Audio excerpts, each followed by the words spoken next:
Hello, welcome to Shaka Extra Time, a show that comes to you every week. I am Paul Ndiho. Joining me from his home in Arlington, Virginia is Shaka Sali himself, aka the Kawale Kid. Hello, Shaka. Hello, Ndugu Paul. How are you?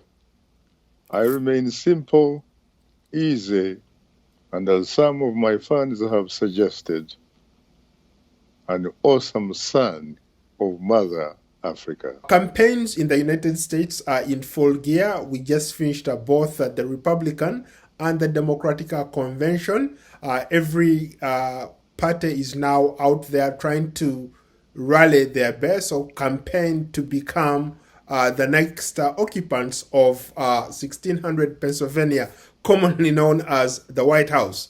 Let's start there. I think we should cautiously say that we are pretty much talking about virtual campaigning for the most part, really, except that President Trump went to New Hampshire and did have some people in attendance. But it's clearly not the same type of campaigning that you and I are used to watching and analyzing. But it looks like, people are sincerely beginning to feel that there is bound to be something on November 3rd. Let's get your analysis on the Republican convention. What struck you the most? How was it compared to the Democratic Party? I thought President Trump made his case, trying to rally his base. Seems to me, frankly, from what I saw and what I have heard pundits talking about, I am not so sure that he actually made the case. It seems to me, for example, there was no such a thing as a Republican Party platform. If you will, in fact, the Republican Party platform was President Donald Trump and family. Just to push back on that, a lot of people say that yes, who can sell Trump better than his people? People who trust him, people that see greatness about President Trump. So who else can be his spokesperson? It's probably his family, his closest allies, and those are the people who spoke at the Republican convention. Yeah, but those are not the only people that can actually make a case for you to be president of the United States. You're talking about a country that has more than 350 million human beings. I have been here for 44 years, Ndugu Paul, and I have watched presidential campaigning, my first one being in 1976. There was an incumbent president, a Republican, Gerald Ford. He was being challenged by a governor of Georgia and also a professional peanut farmer, a gentleman by the name Jimmy Carter. I have also seen the Republican campaign presidential candidate who basically removed Jimmy Carter from 1600 Pennsylvania Avenue, a former governor of the Golden State of California, Ronald Reagan. I also saw his former vice president, H.W. Bush, also become the Republican Party presidential candidate, and becoming president for one term. As a matter of fact, one of the debates of that year's presidential campaigning was held at my alma mater, UCLA. And I was then a graduate student at UCLA, and I was able to have the honor to attend. And then I was able to see the following presidential campaigns, and we are talking about the first time that we are actually witnessing a historic presidential campaign. We are talking about the young man from Kogelo in Nyanza province, Kenya, and from Kansas, because his mother came from Kansas, and his name was Barack Obama, the boy that was born of course, in the United States, and lived in the state of Hawaii, and eventually ended up living in the state of Illinois, living in Chicago. He ran against a formidable Republican Party candidate, the late senator now, Senator John McCain. Okay. The young man from Kogelo was able to serve 2 terms in the White House. And I was also able then to see another presidential candidate, which included Donald J. Trump. Donald J. Trump running in another U.S. presidential historic elections. He was competing against Hillary Rodham Clinton.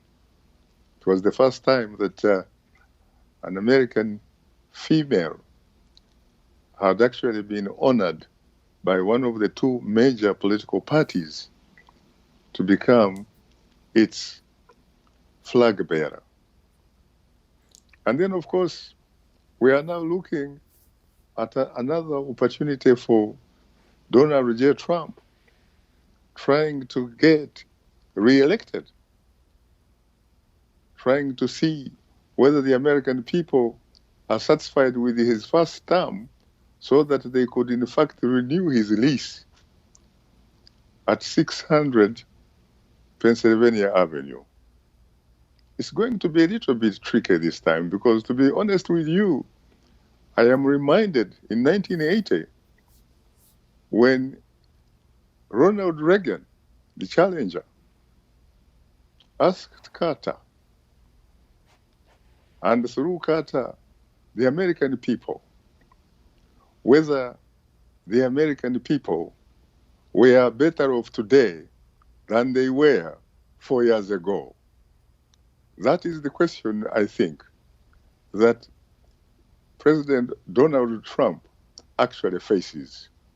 Thanks again for that historical perspective, bringing in the previous elections that you've had an opportunity to witness. But again, going back to maybe to borrow some language from one of the former presidents, Richard Nixon, who once said that if you want history to be favorable to you, you either write it yourself or you commission somebody to write it for you. What's wrong with President Trump bringing his family members to the forefront to make a case for his re-election? No, you're absolutely correct. There's nothing wrong. But I think that it is politically questionable, especially because it is not only your family that is going to help put you up in terms of winning the election.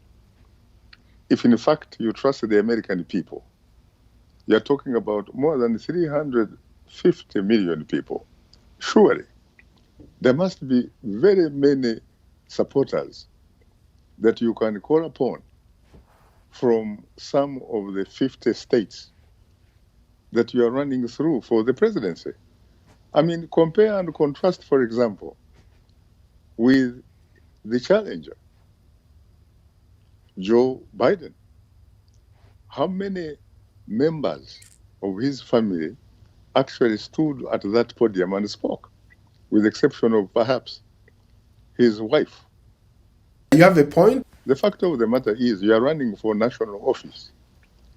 There are definitely so many people you can call upon to testify to your competence of what you have done for the last 4 years. Because, mind you, are not talking about a challenger here, even though a lot of observers, in fact, say that he seems to be running as a challenger rather than as somebody that in fact happens to be an incumbent. Because, for example, there are so many things that have happened on his watch. If we look at the COVID-19, or you look what is called the coronavirus pandemic, you are talking about more than at least 180,000 Americans who have died. And he says that he doesn't really take responsibility for that because, according to him, the COVID-19 originated from China. I mean, he's right. The COVID-19 originated from China, and I don't think, frankly, there is anybody in their right minds who would hold him responsible for it. But what I think they actually hold him responsible for is not to have been able to come up with a national strategy, with a plan that could actually somehow protect the American people. As we talk, more than 6 million Americans have been infected by the disease. And as you know, the United States population is only 4% of the world population. But yet, when you look at the statistics, it is very clear that, in fact, the United States commands in the neighborhood of 25% of those people that are infected. And if we talk about the president himself, he says that, in fact, in his defense, that the United States, in terms of fighting the COVID-19, has done rather very well, especially when you compare it with what he characterizes as major nations. But if you talk about major nations, look at a country like China, where the disease originated from. What are the numbers? The numbers don't come anywhere near those of the United States, though there are critics who say that you can't trust the numbers from Beijing, that the numbers from Beijing are probably reflections of creative accounting. But we really don't know. One could also argue that it's all about testing. I think United States has tested more people than any other country. And maybe to the president's defense, United States has announced that they are working on a vaccine that will be released before the end of the year. But if he is talking about per capita, surely India. You can't say that India now is also, the numbers are also a reflection of creative accounting, because they actually have the same system of democracy like the United States. And then you look at these other countries, the Western allies. Look at Germany. Look at France. Look at the United Kingdom. Look at New Zealand. Look at Australia. The numbers are not anywhere near in that neighborhood. In order for you to deserve a renewal of your lease of 1600 Pennsylvania Avenue, you need to be able to plead your case to the American people that this is what I have been able to do. 1, 2, 3, the economy. The economy has tanked. Whether or not it is as a result of COVID, the economy has tanked. Look at how many millions of Americans are without jobs. Well, he built the border wall. Look at, well, that is for his base. And, yes. And as far as his base is concerned, I have not seen any evidence to suggest that they basically care. Shaka, I beg to differ on that point. I've been watching a lot of observers, and there's one that I really even trust. He's a very thorough guy called Michael Moore, one of the few political observers who predicted that Trump would beat Hillary Clinton by so much, and he did.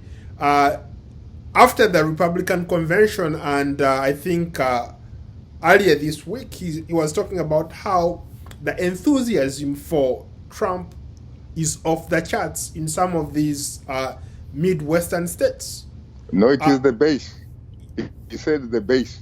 True, yeah, but should Democrats not take that seriously? Because this is what happened last time. Democrats thought Trump would not make any inroads outside of the Beltway, and yet he did, and surprised everybody by winning the presidency.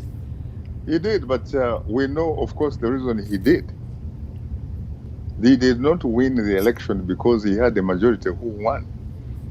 He basically had a base which was sufficient enough to carry him through the electoral college votes so that he could hit the magic number. Politics at the end of the day is all about numbers. For him, he has a cult-like following, people who are willing to do anything for him. And rightly so. That's why whatever he does, he's trying to rally his base. Those people have stayed united. Those people are prepared to do anything for him, as opposed to Joe Biden, who doesn't have the base. Even the Democratic Party itself is not united behind the candidacy of Joe Biden. When you even look at the polls coming out of the two conventions, Joe Biden did not get a bump out of the convention. As a matter of fact, the public opinion is that I saw,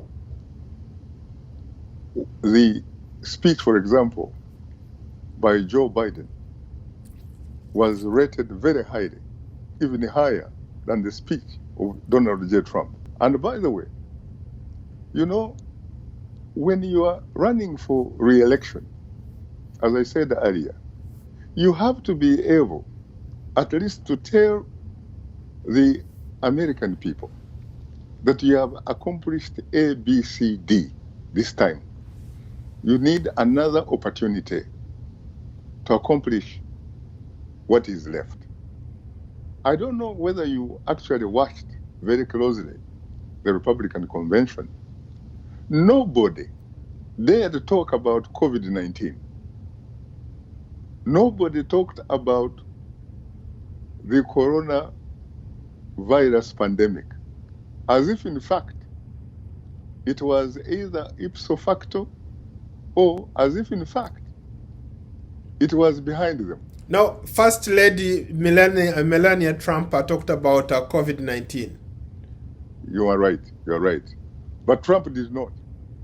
Trump did not talk about COVID-19 at all. So I don't honestly know what else he can say other than saying that he is a law and order president, a law and order candidate. And yet, there have been a lot of accusations from, for example, Kenosha, Wisconsin, because both the governor and the mayor say that aspect of violence is in fact perpetrated by what they say are his supporters and not by the people that support Black Lives Matter peacefully. Even though, interestingly, when you look at the recent public opinion polls, support of the Black Lives Matter has plummeted.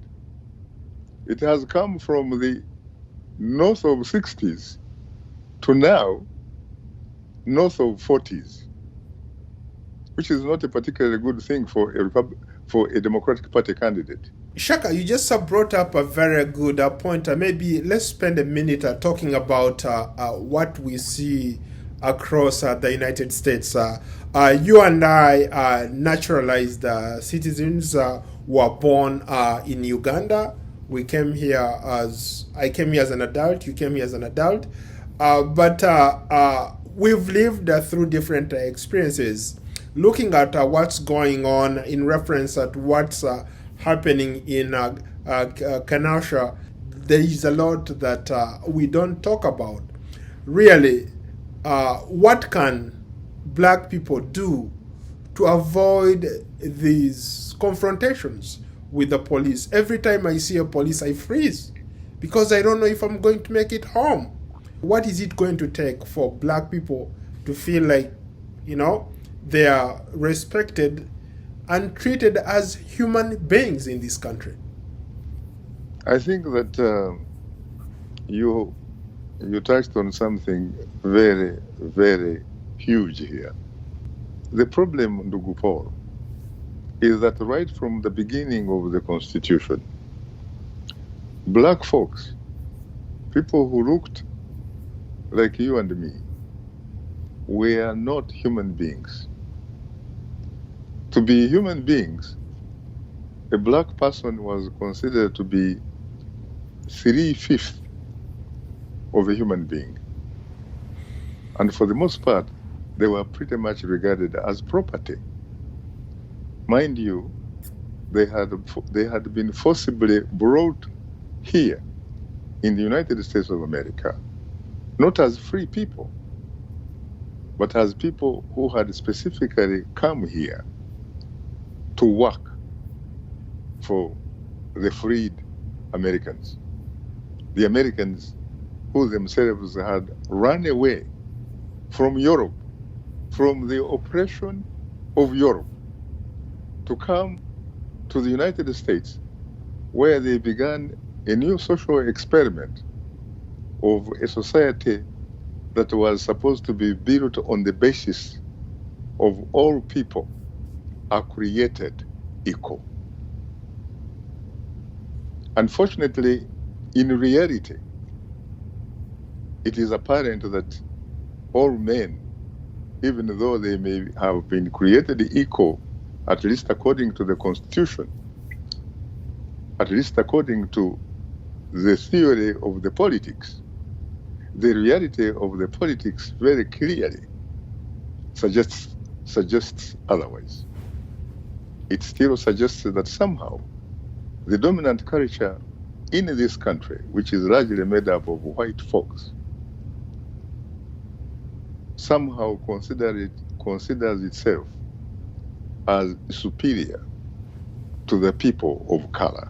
When you think about it, all this is happening in the backdrop of what is written on the laws of the land, where police has so much power.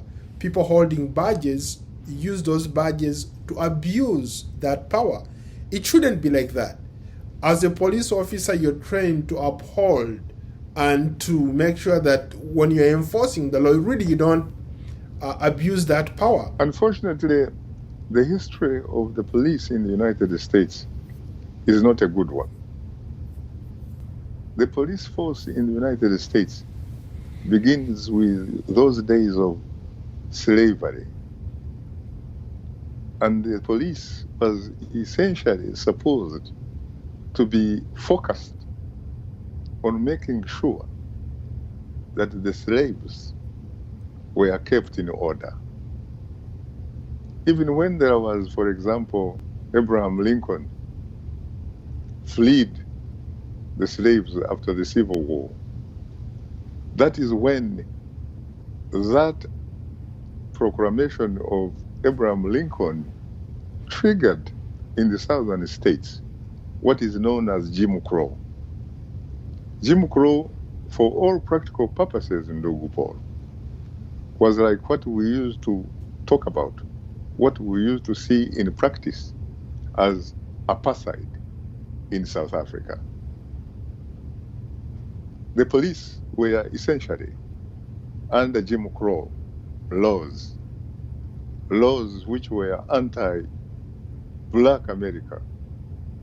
They were supposed essentially to make sure that blacks were doing what the dominant culture expected them to do. I was watching the news with my daughter, a 4-year-old, and she said, "Daddy, there's another shooting." I said, "Yeah, another black person being killed."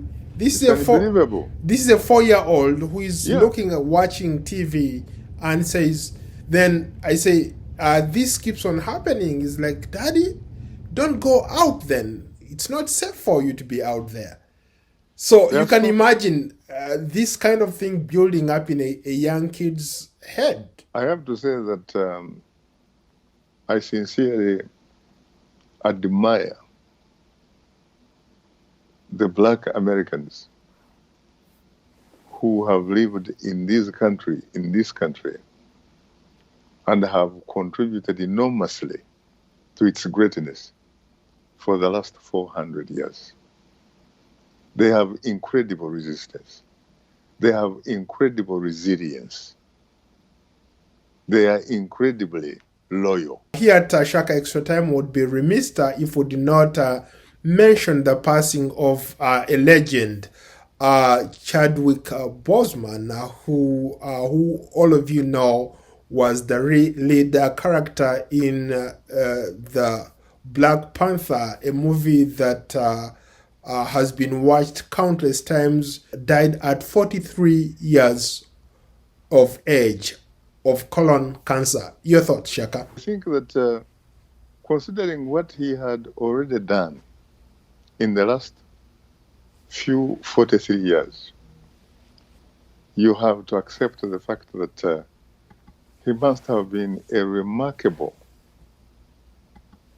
type of guy who was an amazing force of nature. And especially when you saw him portraying the characters of some of those individuals who were themselves great in their own right. I was looking at him portraying the great Jackie Robinson. He portrayed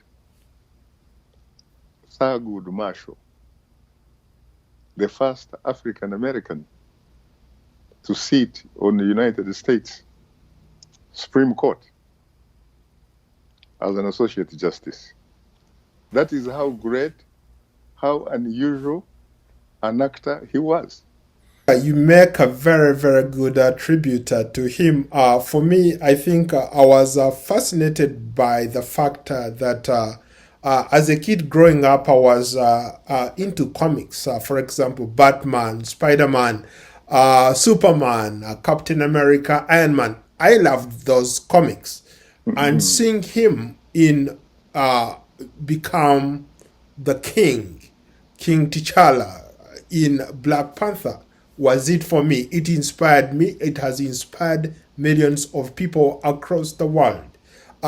It's very rare that you see a black superhero. It inspired millions of Africans to aspire to become like him. The fact that 95% of the cast for that movie was all black, not to mention that half of the cast was African.